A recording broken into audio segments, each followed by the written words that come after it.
As I move toward the last week of my 31 days of Halloween history, I can't finish the series without discussing the vampire.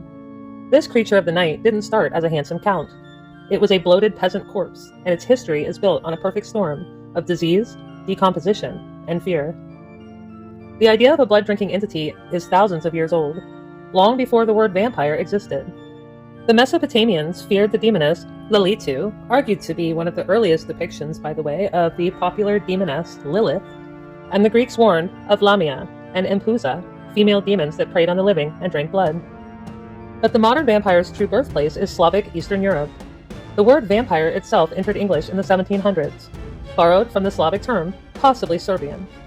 The earliest versions were terrifyingly simple. In the 11th century, a vampire was believed to be a upir, a ghost-like entity or revenant, more like a poltergeist that brought disease and havoc than a refined killer. And the real hysteria began in the 18th century. As empires expanded, Western Europe encountered the fervent folklore of communities in Serbia, Romania, and Hungary.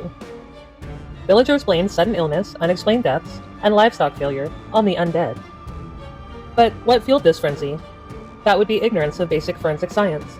Bodies in their coffins would sometimes show signs of decomposition that terrified the living, like bloating, blood at the mouth, or the phenomenon of growth of hair and nails after death. To stop these supposed monsters, communities performed vampire burials. They would exhume the corpse and attempt to neutralize it with a variety of horrific rituals, staking it through the chest, decapitation, or burning it. But at a point, the creature needed a makeover to capture the imagination of the Victorian era. The transition started with writers like Lord Byron and John Polidori, who transformed the peasant monster into the dark, seductive nobleman.